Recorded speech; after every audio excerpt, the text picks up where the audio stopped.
దుఃఖకారణం కాకూడదు. అయితే చండిక ఈ సత్యమును విస్మరించినది. అందుకే ఆమెకు ఇలా జరిగినది.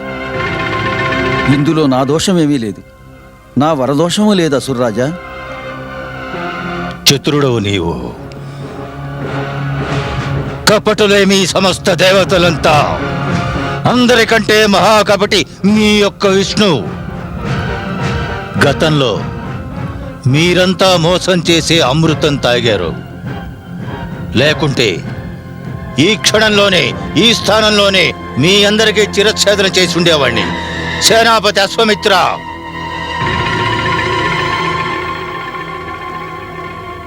ఆజ్ఞ ప్రభు. తీసుకువెళ్ళి ఈ సమస్త దేవతలను బంధించు కారాగారంలో. ఆ ప్రహ్లాదుని వల్ల కారాగారంలో అన్నపానీయాలు లేకుండా అల్లల్లాడని, అక్కడే అలమటించని తీసుకువెళ్ళు. తమ ఆజ్ఞను పాటిస్తాము ప్రభు. సైనికులారా, తీసుకుపదండి. ఆగండి. అలా కాదు, వీళ్ళ యోగ్యతకు తగ్గట్టు గొర్రెల గుంపుగా తోలుకు వెళ్ళండి. అలాగే వీళ్ళని తీసుకువెళ్ళాలి. అదే వీళ్ళకి తగిన మర్యాద. ఆజ్ఞ ప్రభు. పదండి.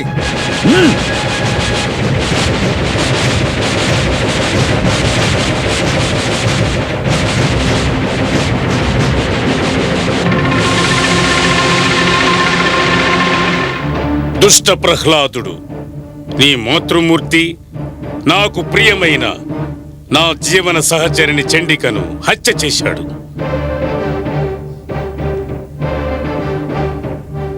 నా మనసు దీనిని నమ్మలేకపోతున్నది పితృదేవా.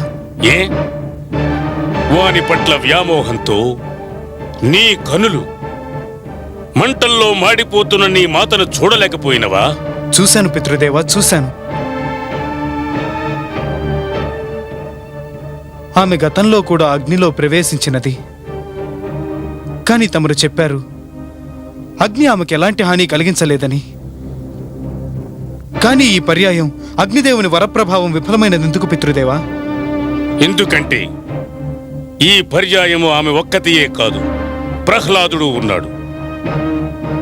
ప్రహ్లాదుని చెంత మాయాశక్తి ఉన్నది. అది చండికను వధించాలని భావించినది. అతడే తన మాయాశక్తితో ఆమెను వధించాడు. ఆ హంతకుడు మన సమస్త కులానికి వైరి. అదే నిజమైతే పితృదేవా, అతడు నా జీవమునెందుకు కాపాడతాడు? నన్ను నాగు కాటు వేసినప్పుడు ప్రహ్లాదుడు ఆ సమీపంలోనే లేడు. మన కులానికి వైరే అయితే పితృదేవా, అతడు నా మృత శరీరము చెంతకు వచ్చేవాడు కాదు కదా. కానీ వచ్చాడు. అతడు విష్ణువును అర్థించి నాకు ప్రాణభిక్షను ప్రసాదించాడు. వాని వలన నేను మళ్ళీ జీవించాను పితృదేవా, మళ్ళీ జీవించాను. వాడు నిన్ను సమ్మోహితుణ్ణి చేశాడు. నీ మస్తిష్కాన్ని వాడు నియంత్రిస్తున్నాడు. వాడి ఆలోచనా పథంలోనే నీవు సాగుతున్నావు. వాడు చేయమనున్నదల్లా నీవు చేస్తున్నావు. ఇది ఆ విష్ణుమాయా ప్రభావమే. కాని నా ప్రియమైన, నా ధర్మపత్ని అయిన చండిక కోసం నీవెన్ని మాటలు చెప్పినా నేను చండిక వద్దకు ప్రతీకారం తీర్చుకోకుండా ఉండలేను. నేను నా మాయాశక్తి ప్రభావంతో ఆ దుష్టుని మాయాశక్తిని తునాతునకలు చేసి తీరుతాను.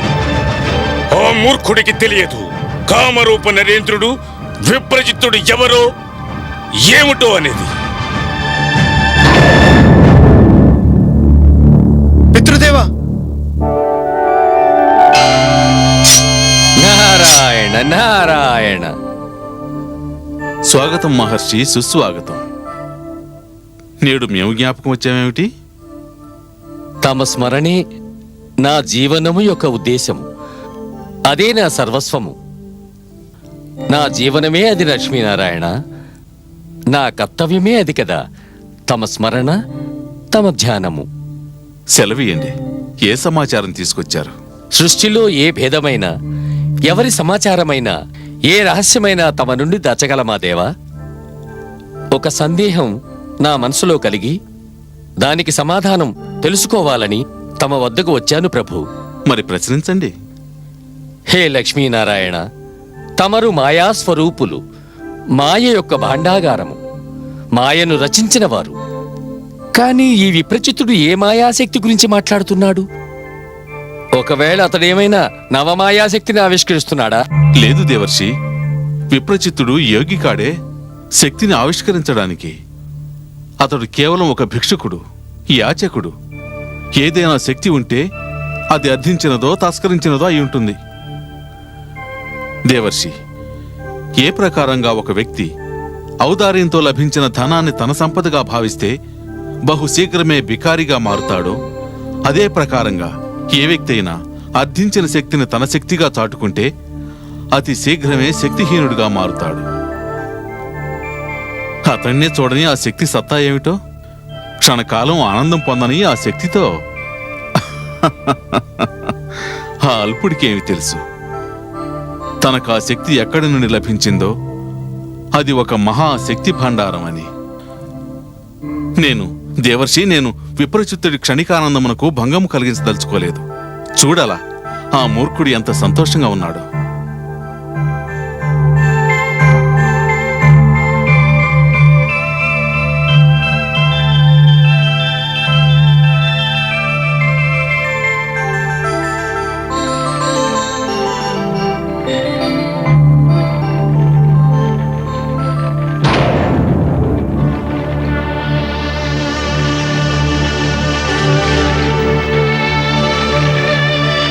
మామగారు, తమరా? ప్రణామం.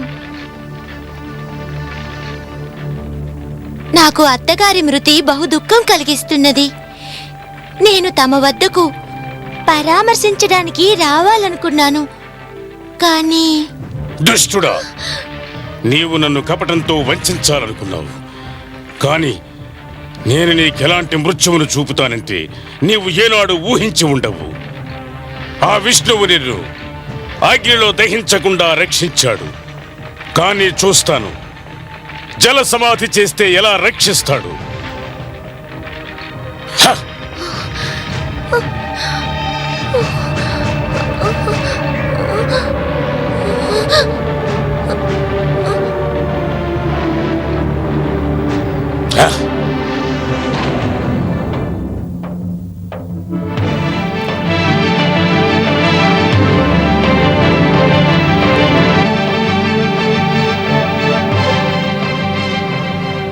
దుష్టుడా, నేత్రాలు మూసుకుని ఉన్నావు.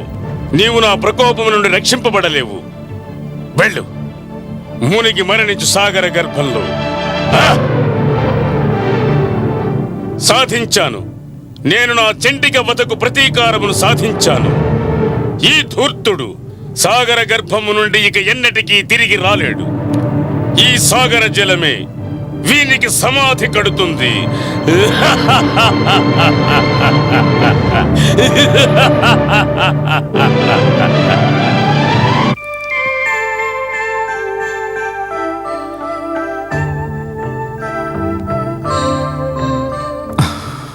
ఏవైనది కమలనైనా? నీ పుత్రుడు ప్రహ్లాదుడు మాతామహుల గృహానికి వెళ్తున్నాడు మహాదేవి. మాతామహుల గృహానిక? ఎక్కడికి? నీవు మరిచావా మహాదేవి? ఈసారి నీవు సాగరపుత్రికగా జన్మించావు. సాగరుడు నీకు పితృదేవుడు. వాని గృహం ప్రహ్లాదునికి మాతామహుల గృహమేగా. విప్రచిత్రుడు ప్రహ్లాదుని సాగరంలోకి నెట్టివేశాడు. పితృదేవులకు తెలియదే ప్రహ్లాదుని పుత్రునిగా భావిస్తున్నారని. ఏదైనా అనర్థం జరుగుతుందేమో. వానిని రక్షించండి ప్రభు. తమ ఆజ్ఞ తప్పుతుందా?